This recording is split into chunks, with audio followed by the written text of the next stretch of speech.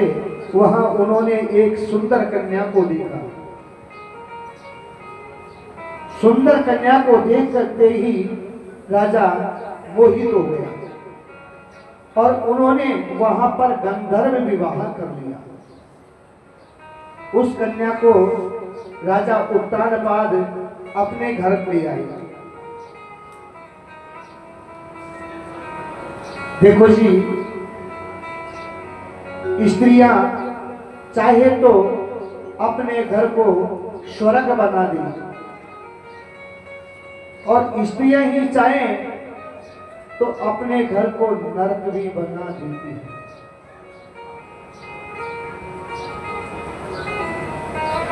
अपने पुत्रों को संस्कार करना है इन माताओं का कार्य है।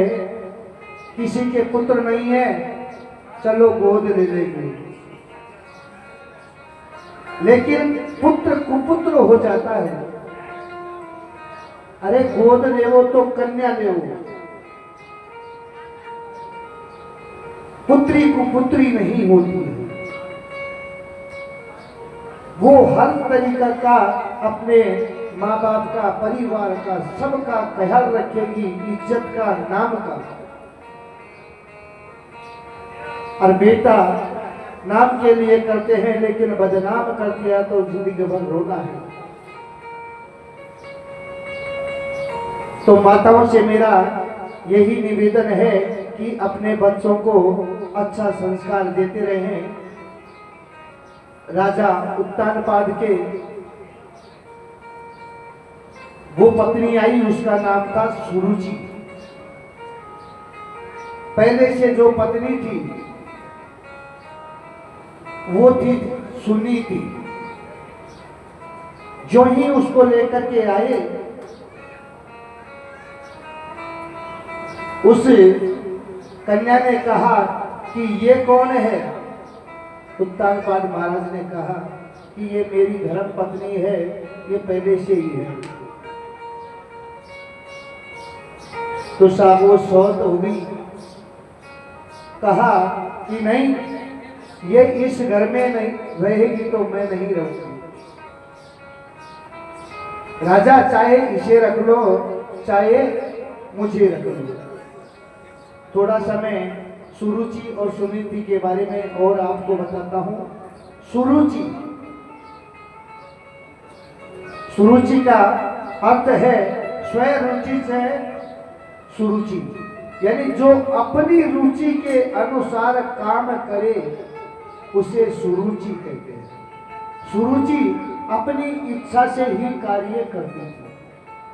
और जो पहली पत्नी थी उसका नाम था सुनीति, जो नियम के अनुसार ही अपना कार्य करती थी। सुनीति को राजा ने बेदखल कर दिया। सुनीति गर्भवती थी और राजा सुरुचि के साथ में रहने लगे। सुनीति कहीं अन्यत्र अपनी झोपड़ी बना करके रहने लगी। हो वही सोई जो राम रचि राखा, को करी तरक बढ़ावई शाखा। जो राम जी ने रच दिया वो होकर के ही रहेगा। होता है वो भी सही होता है, और जो होगा वो भी अपने भले के लिए होगा। प्रेम से रहने लगे।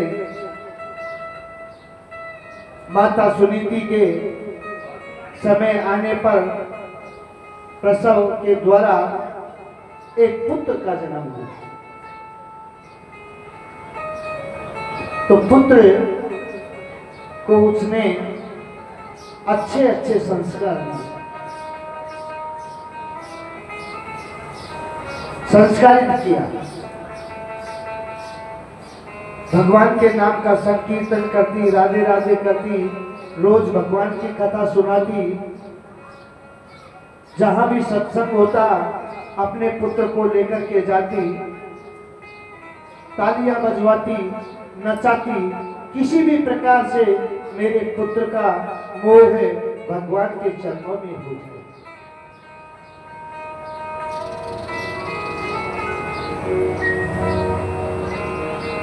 धीरे धीरे सुनीति का पुत्र बड़ा होने लगा। सुनीति के पुत्र का नाम है ध्रुव जी। समय आने पर सुरुचि के कोई संतान नहीं है। एक बार सत्संग हो रहा था, सुनीति वहां साधु संतों में बैठी हुई थी। ध्रुव जी महाराज गोद में थे और सत्संग में सब आनंद ले रहे थे। राधे राधे। आइए सब विराजिए। राधे भगवान कहेंगे चला जाए। तो देखिए सत्संग हो रहा था, साधुओं ने कहा, क्योंकि संतों की लीला अपरंपार है, साधुओं ने कहा कि सुनीति हम तुम्हारी भक्ति से अत्यंत प्रसन्न हैं, आप कोई वर मांगिए। सुनीति चाहती तो अपने पुत्र के लिए राजा का भी वर मांग सकती थी, लेकिन सुनीति ने कहा कि महाराज मेरी भगवान के चरणों में प्रीति बनी रहे, इस बालक की प्रीति बनी रहे, यही मेरा वरदान मैं आपसे मांगती हूँ। नहीं नहीं सुनीति, जो तेरे मन में है वो भाव प्रकट करें। तो सुनीति ने कहा कि महाराज मेरी सौत है सुरुचि, उसके कोई संतान नहीं है। हे भगवान अगर आप देना चाहो तो सुरुचि के भी पुत्र हो जाएगा। देखो कर भला तो होगा भला, हम किसी को जीवन नहीं दे सकते तो मारने का भी अधिकार नहीं है। तो भला किसी का कर न सको तो बुरा किसी का मत करना। उधर सुनीति बहुत ही परेशान है, क्योंकि जिसका राजपाट अन्न धन सब छिन जाए, लेकिन भक्ति में ध्यान है भगवान के चरणों में, चाहे भूखे मन में पड़ जाए, लेकिन भगवान की आस्था उसने नहीं छोड़ी। फिर भी अपनी सौत के लिए, अगर मेरे तो पुत्र हो गए लेकिन मेरी सौत के पुत्र नहीं है, उसका भी गोद हरी हो जाए, उसको भी पुत्र मिल जाए।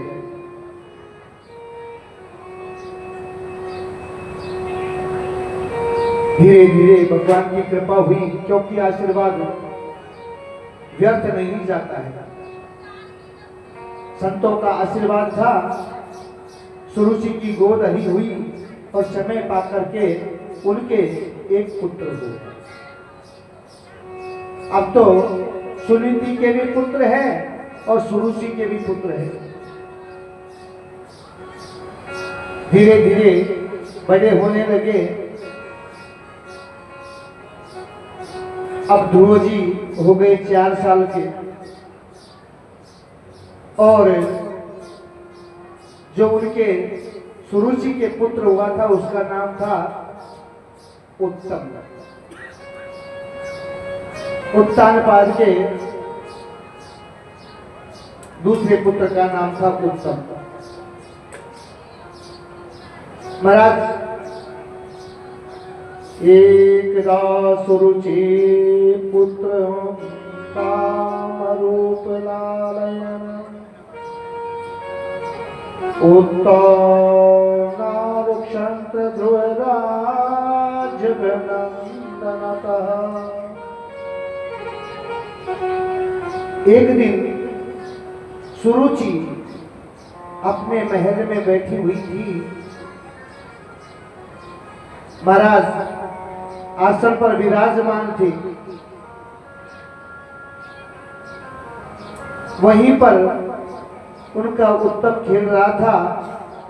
महाराज ध्रुव जी भी, क्योंकि छोटे बच्चे होते हैं एक जगह नहीं रुकते हैं, तो खेलते खेलते खेलते खेलते अपने पिता के महल में ही पहुंच गए।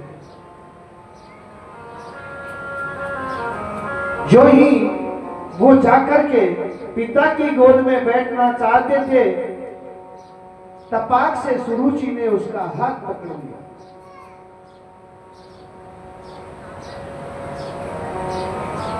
कि ये क्या कर रहे हो? ध्रुव जी ने कहा, माता मैं पिता की गोद में बैठना चाहता हूं, बैठ रहा हूं। तो सुरुचि ने कहा,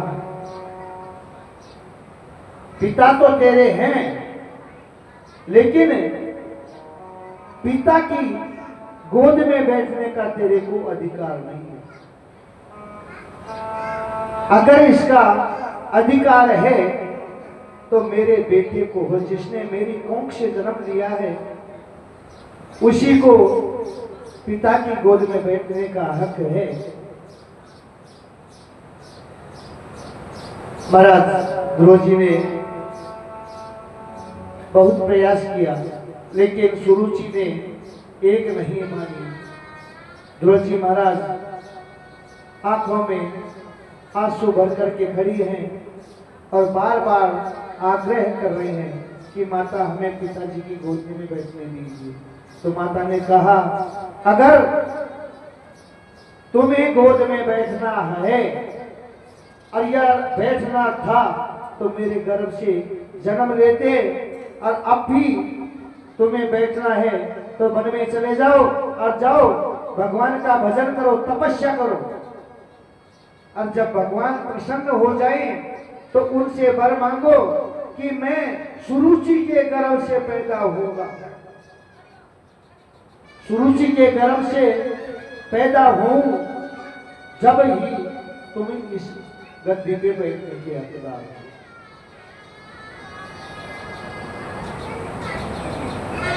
ध्रुव जी महाराज को बोली लगी, बदले की भावना होगी, क्योंकि ये बदलाई तो बदला है। रोते बिलखते 4 वर्ष के ध्रुव जी महाराज अपनी मां के पास में धीरे धीरे धीरे धीरे रोते रोते रोते पहुंच जाते हैं और जाकर के माता के आगे थपस थपस करके रो रहे हैं, हिचकियां लेकर के। माता ने कहा, अरे ध्रुव, ऐसा क्या हुआ जो तू बता भी नहीं रहा है और रोए ही रोए जा रहा है? हमें तो बताओ। तो देखिए, रो रो कहे ध्रुव महाराज, मैया मैं मौसी ने मारो। रो रो कहे ध्रुव महाराज, मैया मैं मौसी ने मारो। रो रो कहे ध्रुव महाराज, मैया मैं मौसी ने मारो। हाँ मैं मौसी ने मारो, मैया मैं मौसी ने मारो। हाँ मैं मौसी ने मारो, मैया मैं मौसी ने मारो। रो रो कहे ध्रुव महाराज, मैया मैं मौसी ने मारो। रो रो कहे ध्रुव महाराज, मैया मैं मौसी ने मारो।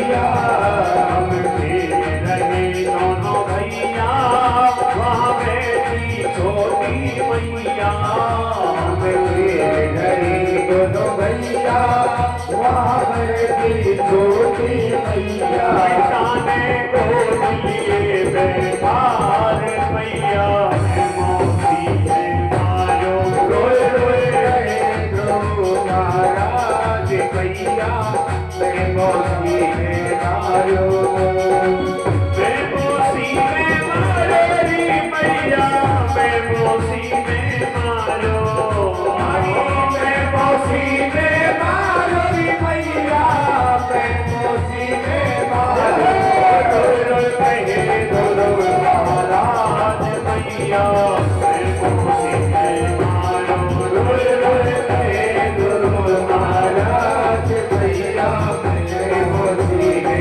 मारो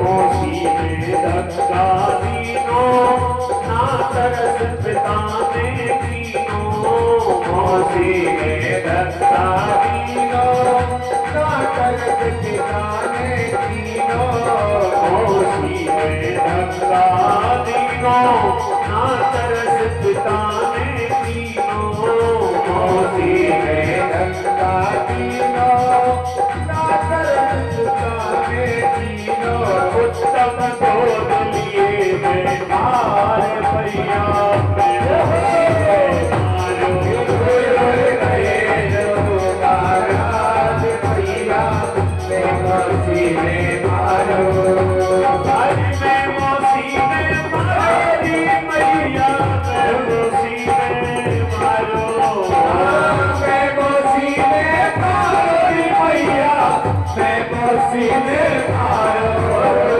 कहे गुरु महाराज मैया मैं मौसी में मारो रोए रोए रहे ध्रुव महाराज भैया मेरे मौसी ने मारो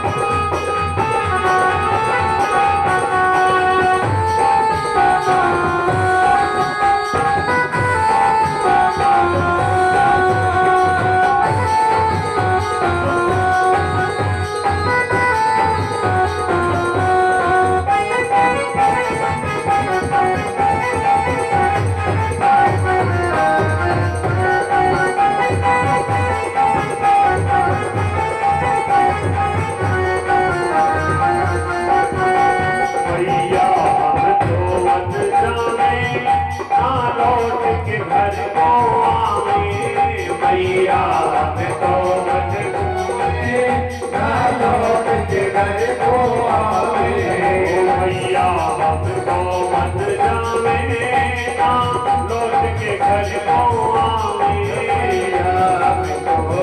को जावे ना लौट के घर को आवे वन में करे तपस्या जाए भैया मैं मोहे मारो रोए रहे ध्रुव महाराज भैया मेरे मौसी ने मारो हर मैं मौसी में मारो रे मैया मैं मौसी में मारो मैं मौसी में मारो रे मैया मैं मौसी में मारो महाराज मैया मैं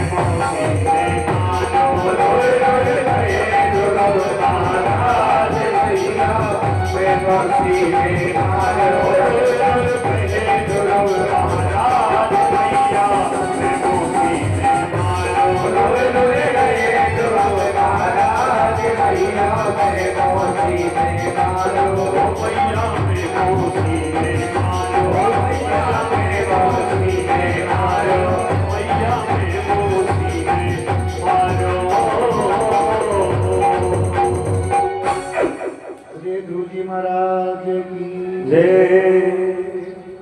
तो देखिए ध्रुव जी के ऐसी लगी जैसे सो रहे सर्प के ऊपर डंडा मार दो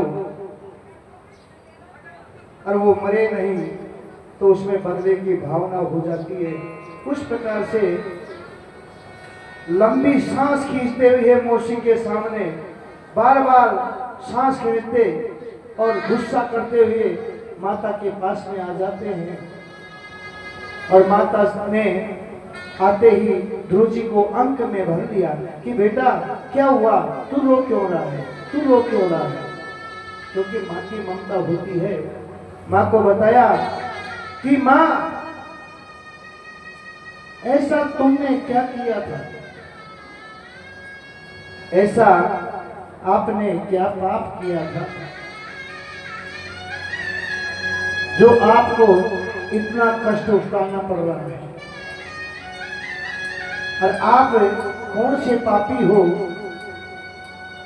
तुम्हारा गर्भ क्या उससे भी बेकार है, इसलिए वो अपने गर्भ को भी भगवान से भी बड़ा मानती है। बेटा ऐसा क्यों कहता है, तेरी मौसी है। कह दिया तो कोई बात नहीं माँ, उसने तुम्हारा नहीं भगवान का भी अपमान किया है। कि बोली अब वन में जाओ, वहां घोर तपस्या करो और तपस्या के बाद जब भगवान प्रसन्न हो जाए तो उनसे वर मांगो कि मैं सुरुचि के गर्भ से पैदा हूं। तो उसका गर्भ कितना भगवान से भी बड़ा है, जो गर्भ में आने के लिए भगवान की तपस्या करने लगे। उसने भगवान का भी अपमान किया है। माता ने कहा कोई बात नहीं बेटा, भगवान की तपस्या के लिए कहा है तो तुम वन को जाओ। कोई भी माता नहीं कहेगी अपने 4 साल के बच्चे के लिए आप भगवान की प्रार्थना करो। अरे माता तुम भी यही कर रहे हो, सुरुचि का पक्ष ले रही हो। बेटा कल जाता हो भगवान को प्रसन्न करने के लिए तो तू आज ही चलेगा, आज ही नहीं तू अभी जा सकता है। कहते हैं काल करे सो आज कर, काल करे सो आज कर, आज करे सो अब, पल में परलय होएगी, बहुरी करे तो कब। तो माता ने भी आदेश दे दिया। ध्रुव जी महाराज भगवान को प्रसन्न करने के लिए वन में जा रहे हैं और रोते बिलखते जा रहे हैं भगवान के लिए। लेकिन भगवान को पाना है, भगवान से मिलना है, तो कहते हैं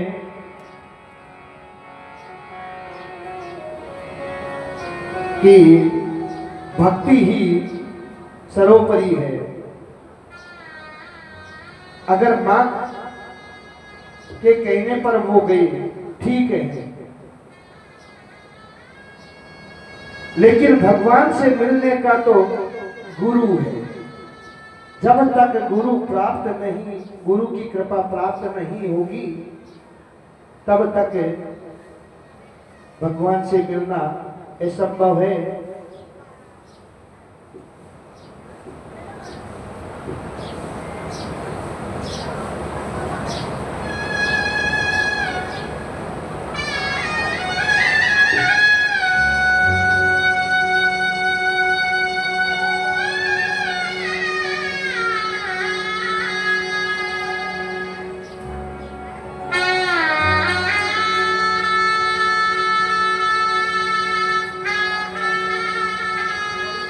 देखिए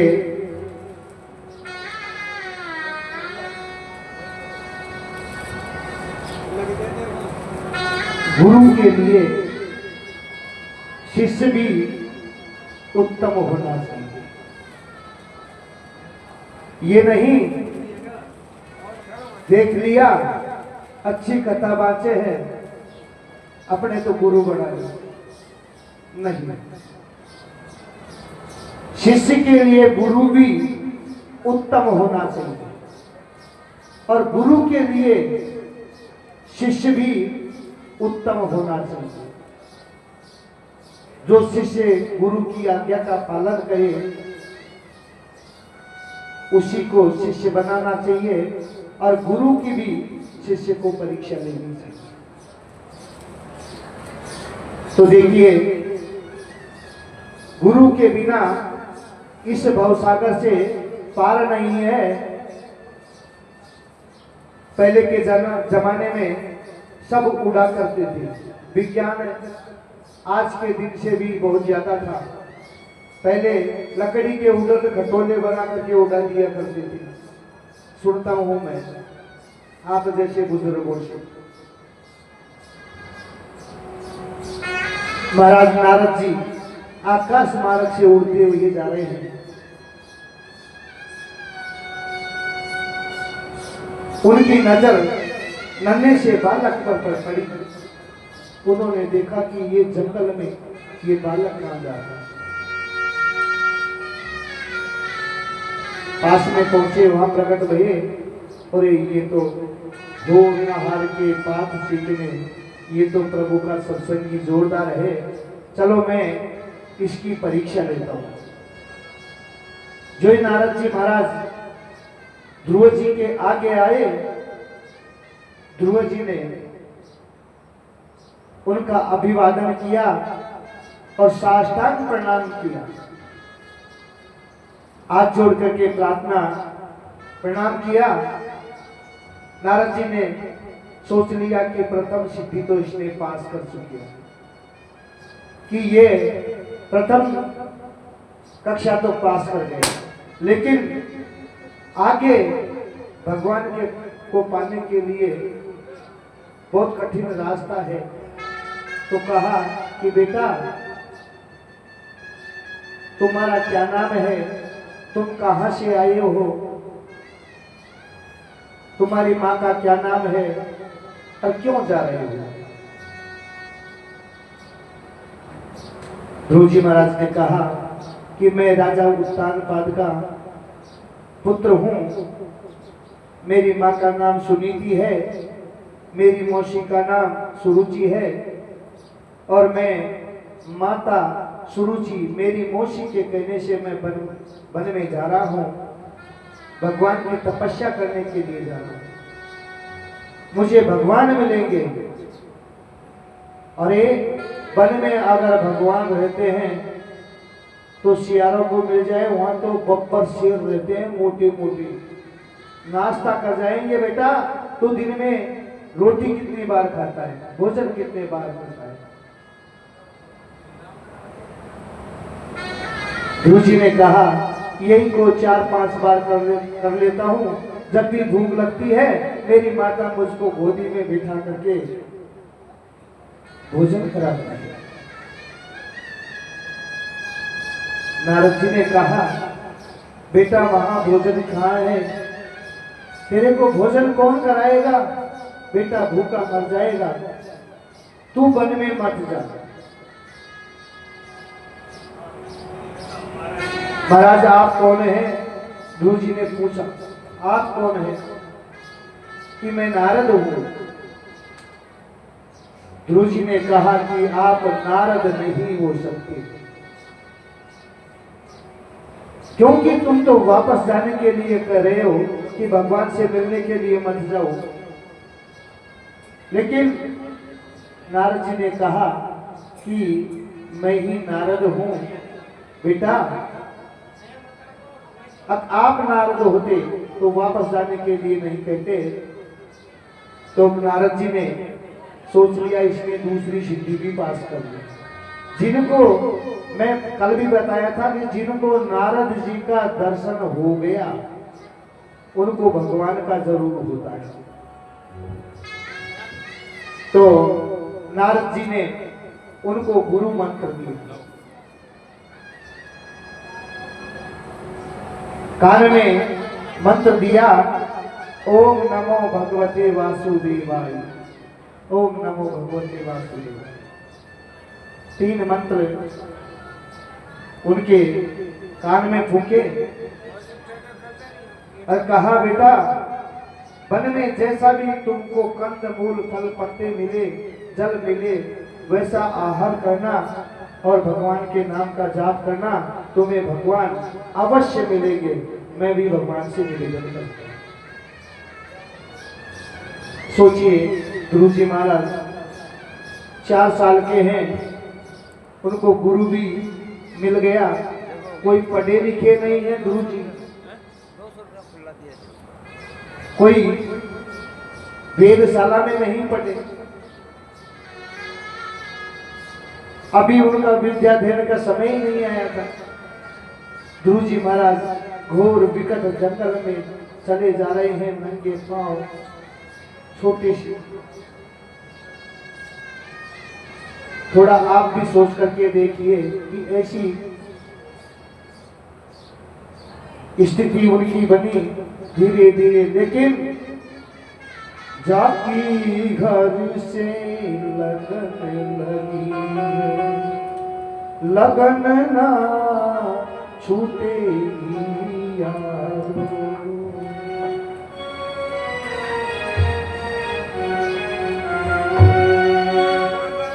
ना छूटेगी यारो,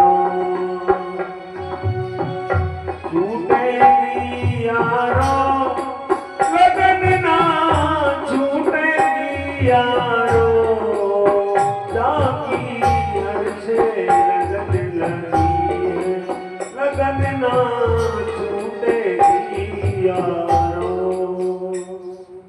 जिसकी प्रभु से लगन लग जाती है, उसकी लगन नहीं छूटती है। ध्रुव जी महाराज वन में चली गई, जहां पर हिंसक जानवर रहते हैं, सर्प, बिच्छू, कंसले, तरह तरह के हैं, शेर, चीता, नार वगैरह सब वहां है। लेकिन अगर प्रभु के ऊपर हम रहते हैं आश्रित, तो किस उनका बालन बाका होई, कहते हैं जाको राखे साइया, मार सके ना कोई, बालन बाका कर सके जो जग भरी होई। तो देखिए, ध्रुव जी महाराज के बारे में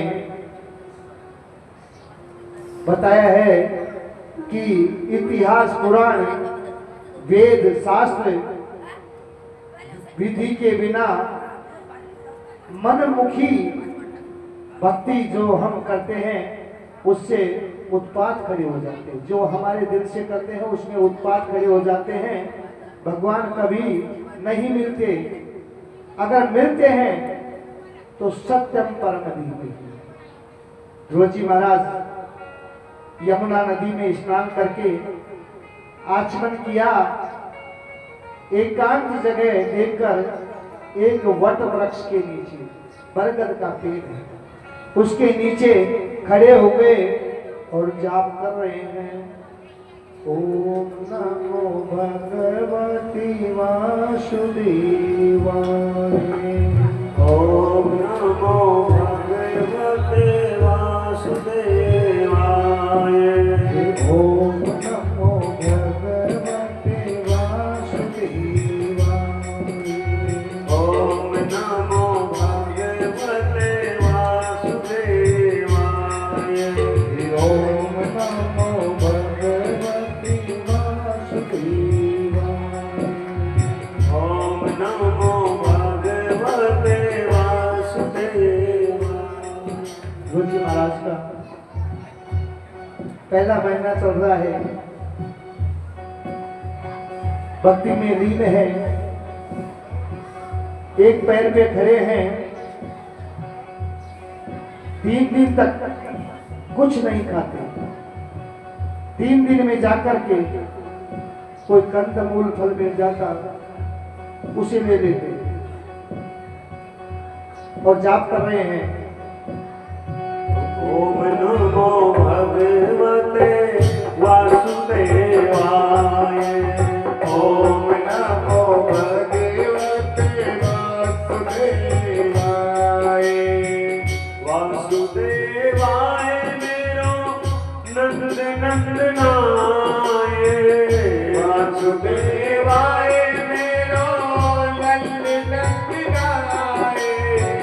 ओम नमो भगवते वासुदेवाय। ओम नमो भगवते वासुदेवाय। देखिए दूसरा महीना चल रहा है उनका। 3 दिन के बाद में फल खाते थे, अब तो उन्होंने 6 दिन में 6 दिन तक कुछ नहीं लेते और 6ठे दिन फल भी छोड़ दिए, पत्ते ही खाने लगे और प्रभु का नाम संकीर्तन करते रहे। ओ भगवते वासुदेवाय। ओम नमो भगवते वासुदेवाय। वासुदेवाय मेरो नंद नंदनाय। वासुदेवाय मेरो नंद नंदनाय। बोलिए आप भी। ओम नमो भगवते वासुदेवाय। ओम नमो। ध्रुव जी का इस प्रकार ध्रुव जी का तीसरा महीना चल रहा है। अब चौथा महीना 9 दिन तक कुछ नहीं खाती और 9 दिन के बाद में जल पी करके फिर 9 दिन चलता रहता वही भगवान का रथ। ओम नमो भगवते वासुदेवाय। ओम नमो भगवते वासुदेवाय। इस प्रकार से चौथे महीने में जब आरंभ किया 12 दिन तक कुछ नहीं देते और 12वें दिन केवल वायु पी करके श्वास बंद कर दिया। 12 दिन तक सांस नहीं लेते और श्वास 12वें दिन लिया। फिर ओम नमो भगवते वासुदेवाय। ओम नमो भगवते वासुदेवाय।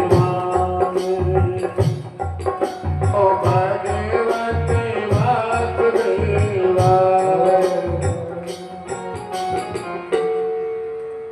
पंचमे मासानुप्राप्ते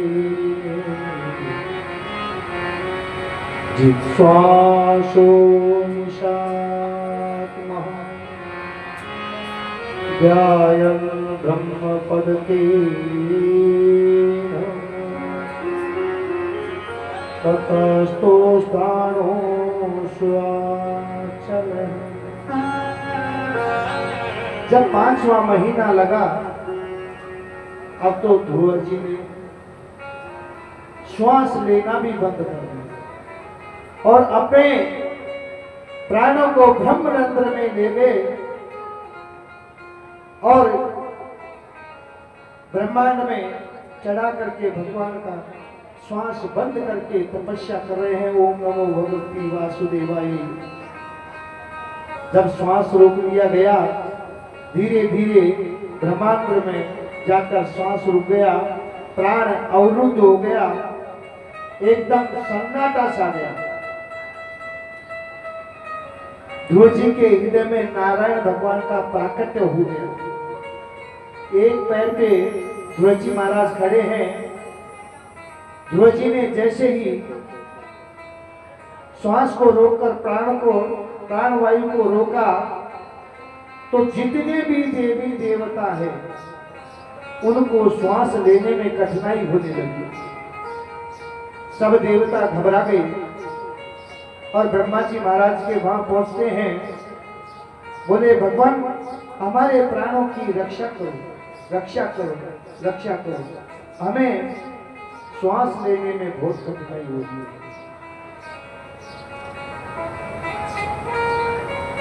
ने विदामो भगवन प्राण रो चराचरस्याखिला सत्त्वधामनः विदेहि तन्नो वज्रनामधिमोक्षम् प्राप्ता वयं त्वां शरणं शरण्यम्। हमें बचाइए भगवान, हमारे प्राण अवरुद्ध हो गए हैं, हम जानते नहीं प्रभु।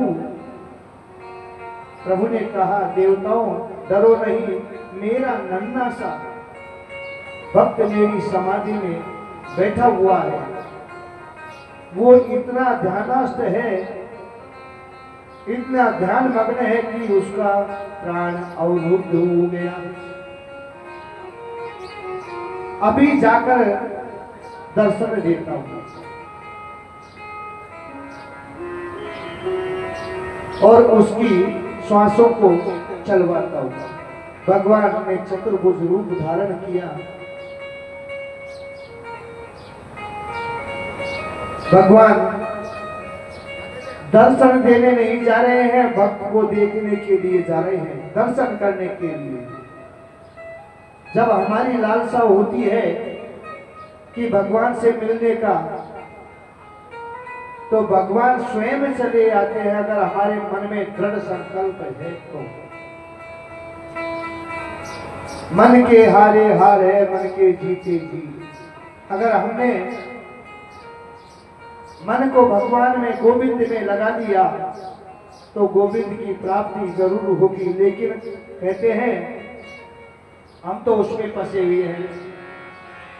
माया मरी न मन मरा, मर मर गया शरीर। आशा तृष्णा ना मरी, मैं गए दास कबीर। हम आशा तृष्णा में फंसे हुए हैं, क्योंकि माला फेरत झुक गया, गया न मन का फेर। कर का मन का डार के, मन का फेर। कहते हैं ये माला होती है, माला फेरत झुक गया, हमारी पूरी जिंदगी बीत जाती है, लेकिन जब तक भगवान का हृदय में प्राकट्य नहीं होगा तब तक हमारा माला जपना बेकार है। महाराज जी बैठे बैठे माला जप रहे हैं, ध्यान कहीं और है। ऐसी माला फेरने से कोई मतलब नहीं। जब तक मन का फेर नहीं मिटेगा, वो कैसे कर का, मन का, कर यानी हाथ, कर का मन का। अब ये कर का मन का जो माला है, इसको तो छोड़ दीजिए, इसका त्याग कीजिए। कर का मन का डाल के, मन का यानी मन के अंदर मन का फेरो, मन का यानी मन के अंदर वो माला है, उसका जाप करो। जब गोविंद मिलेंगे, बोले गोविंद भगवान की जय। तो भगवान भक्त के दर्शन करने के लिए आते हैं और उनके सामने खड़े हो जाते हैं, और जो ही भक्त के हृदय में भगवान का प्राकट्य हुआ, ध्रुव जी महाराज कंपायमान होते हैं। जो ही उनकी समाधि टूटी, सामने भगवान चतुर्भुज भगवान खड़े हैं। बोलिए चतुर्भुज भगवान की जय। जैसे ही ध्रुव जी महाराज को नारायण का दर्शन हुआ, उनका प्राण संचरित हुआ। समस्त देवताओं को श्वास लेने में जो परेशानी हो रही थी, वो अब सुलभ हो गया। महाराज सुखदेव जी कहते हैं, परीक्षित एक बार आंखें बंद करके ये दृश्य देखिए। महाराज परीक्षित से कह रहे हैं, सुखदेव जी महाराज आप भी आंखें बंद करके ये दृश्य अपने हृदय में उतार कर तो देखो, नन्हा सा 7 वर्ष का बालक भगवान के सामने खड़ा है। चतुर्भुज भगवान नारायण ध्रुव जी के दर्शन ध्रुव जी कर रहे हैं। कितनी सुंदर झांकी है, कितना मनोरम दृश्य है। लेकिन दोनों आपस में देख रहे हैं। भगवान भक्त के दर्शन कर रहे हैं और भक्त भगवान का दर्शन कर रहे हैं, लेकिन दोनों ही बोल नहीं रहे हैं, दोनों ही चुप हैं। बड़ी देर से देखते देखते भगवान ध्रुव को देखकर मुस्कुराए, तो भगवान ध्रुव जी को देख करके मुस्कुराए, तो ध्रुव जी भी भगवान की मुस्कुराहट को देख करके मुस्कुराने लगे। ध्रुव जी भी हंसने लगे। इन दोनों की हंसी को देखकर आकाश में जितने भी देवता थे वो सब हंसने लगे।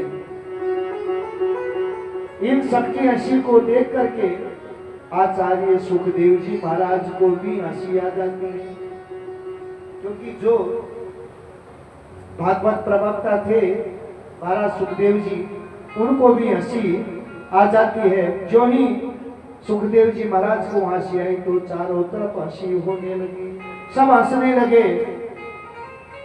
परीक्षित बोले, प्रभु बड़े दयालु है, भगवान इसलिए हंसे, देखो मेरे इस भोले भंडारी नन्हे से भक्त को इतनी देर से इसके सामने खड़ा हूं, कुछ बोलता नहीं है, कुछ कहता नहीं है। और ध्रुव जी महाराज इसलिए ऐसे कि मैं बोलूं क्या, मैं पढ़ा लिखा नहीं, मुझे बोलना नहीं आता है, मैं भगवान से बोलूं तो क्या बोलूं। और देवता क्यों हंसे कि ऐसा मौका अगर हमें मिल जाए, भगवान हमारे सामने हो, तो हम न जाने क्या क्या मांग लें। इस प्रकार से देवता लोग सब हंसे। श्री सुखदेव जी महाराज इसलिए हंसे, जब गोविंद मिल गया तो मांगना ही क्या है। अरे गोविंद मिल गया है तो फिर और किसी की चाह मत करो। परीक्षित महाराज इसलिए ऐसे कि कितनी कृपा की आपने, कथा के माध्यम से हमें भी गोविंद के दर्शन करवा दिए। हजारों संत इसलिए ऐसे कि परीक्षित तुम धन्य हो, तुम्हें सुखदेव जैसा वक्ता मिला जिसने प्रत्यक्ष भागवत के माध्यम से नारायण का दर्शन कराया। ध्रुव जी महाराज बोलना चाहते हैं लेकिन बोलना नहीं आता है।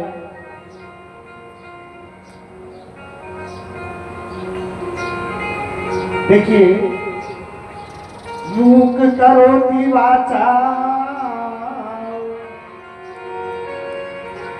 मूक करोति वाचा, पंगुलंघते गिरि,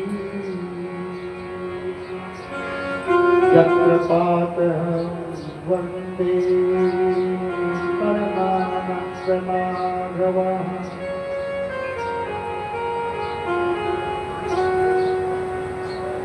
बताओ, मीरा ने किस स्कूल में अध्ययन किया था,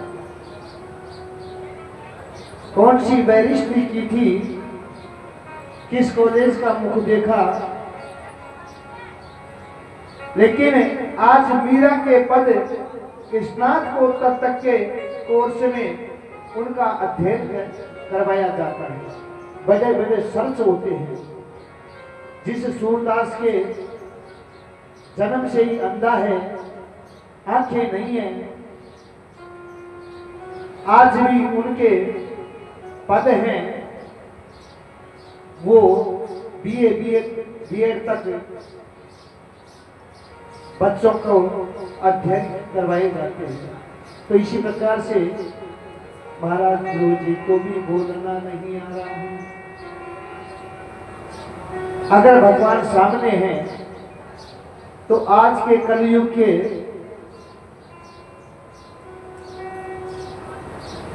हम हैं या तुम हो या कोई और है, तो भगवान से मैं जाने क्या क्या वरदान मांग रहे थे। एक महाराज थे, थोड़ा दृष्टांत याद आ गया। कलयुग के भक्त, एक भक्त था, वो संतों के यहाँ गया हुआ था। तो संतों के यहाँ सत्संग में रहा, गुरुजी महाराज बनाए और गुरुजी से कहा कि भगवान कैसे मिलेंगे। और सबसे पहले प्रसन्न होने वाले भगवान कौन से हैं? गुरुजी ने कहा कि सबसे पहले प्रसन्न तो ब्रह्मा जी महाराज होंगे। तो देखिए, शिष्य ने ब्रह्मा जी महाराज का भजन चालू कर दिया। ओम ब्रह्मणे नमः, ओम ब्रह्मणे नमः, ओम ब्रह्मणे नमः, और उसका जाप चल रहा है ब्रह्मा जी महाराज को प्रसन्न करने का।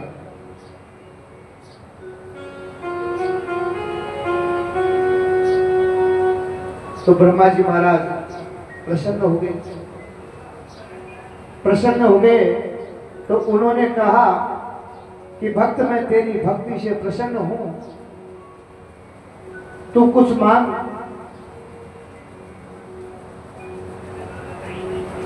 वरदान मांगो। तो भक्त ने कहा कि महाराज, एक नहीं, दो नहीं, मुझे 3 वरदान चाहिए। तथास्तु। ब्रह्मा जी महाराज ने कह दिया कि तथास्तु। तो मांगो कि महाराज, पहला वर मुझे मेरे मकान बन जाए, दूसरा मकान मेरी शादी हो जाए, और तीसरा वरदान जब चाहूं जब मांग लो। 2 वरदान तो मांग लिया, मकान बन जाए, मेरी शादी हो जाए, और तीसरा वरदान ये दे दो महाराज, अब मैं जब चाहूं जब मांग लूं। क्योंकि 3 वचन तो उसके वैसे के वैसे सुरक्षित रह गए। मकान बन गया, शादी हो गई।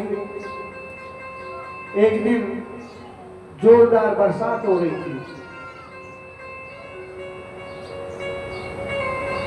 तो बरसात में वो भीग गया। भीग गया तो भगवान को फरियाद किया, अरे ब्रह्मा जी कहाँ हो? ब्रह्मा जी महाराज प्रकट हुए, क्योंकि वरदान मांग रखा था, जब चाहूं जब मांगू। ब्रह्मा जी महाराज आए और कहा कि भक्त बोलो, मांगो। कि महाराज, एक तो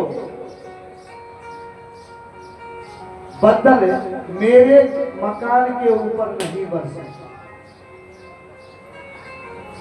दूसरा मेरे आसपास कहीं कीचड़ नहीं हो, तीसरा वरदान ये दे दो महाराज, तीसरा वरदान जब चाहूं जब मांग लो।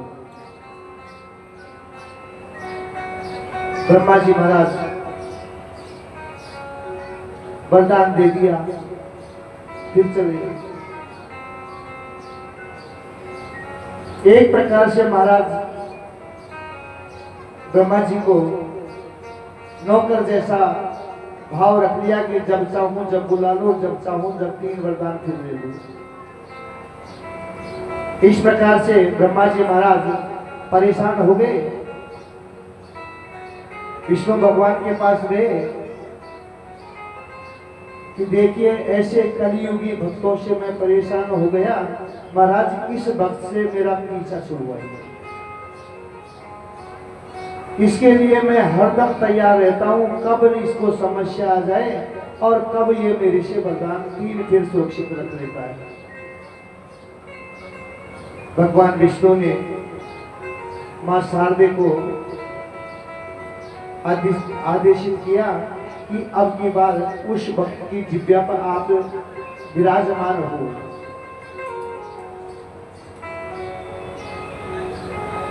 एक बार फिर घर में समस्या आई भोजन की,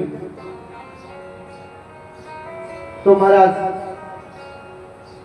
भक्त ने कहा, अरे ब्रह्मा जी महाराज कहाँ हो? ब्रह्मा जी महाराज प्रकट हो गए। मां शारदे उसके जिब्या पे बैठी थी। मांगना तो कुछ और चाह रहा था, लेकिन कहा कि एक बार तो मुझे ये दे दो, भूख प्यास न सतावे। दूसरा वर ये दे दो, मुझे आपके चरणों में प्रीति हो जाए। तीसरा वर मुझे ये दे दो कि ये जीवन से मुक्त हो जाऊं। बोलिए गोविंद भगवान की। तो कलियुग की भी भक्त होते हैं, और संतन के संग लाग रे। भक्ति तो भक्ति होती है। तेरी अच्छी बनेगी, अच्छी बनेगी, तेरी बिगड़ी बनेगी। जय जय संतन के संग लाग रे, तेरी अच्छी बनेगी। संतन के संग लाग रे, तेरी अच्छी बनेगी। अच्छी बनेगी, तेरी बढ़िया बनेगी। अच्छी बनेगी, तेरी बढ़िया बनेगी। बोल तेरो बड़े भागे, तेरी अच्छी बनेगी। संतन के संग लाग रे, तेरी अच्छी बनेगी।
राम चरण अनुराग रे, तेरी अच्छी बनेगी।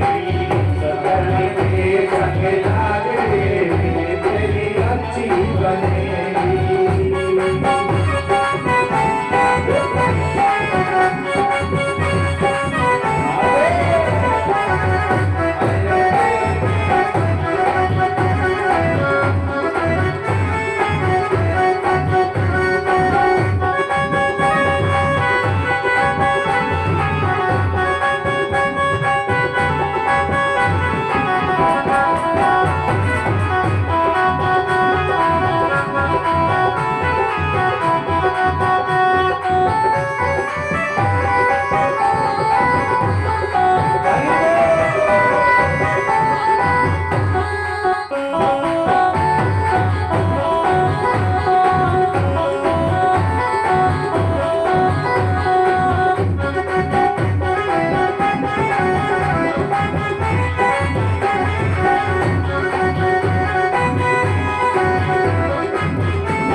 जी की बन गई, विकी बन गई प्रहलाद विकी बन गई, जी की बन गई, प्रहलाद जी की बन गई।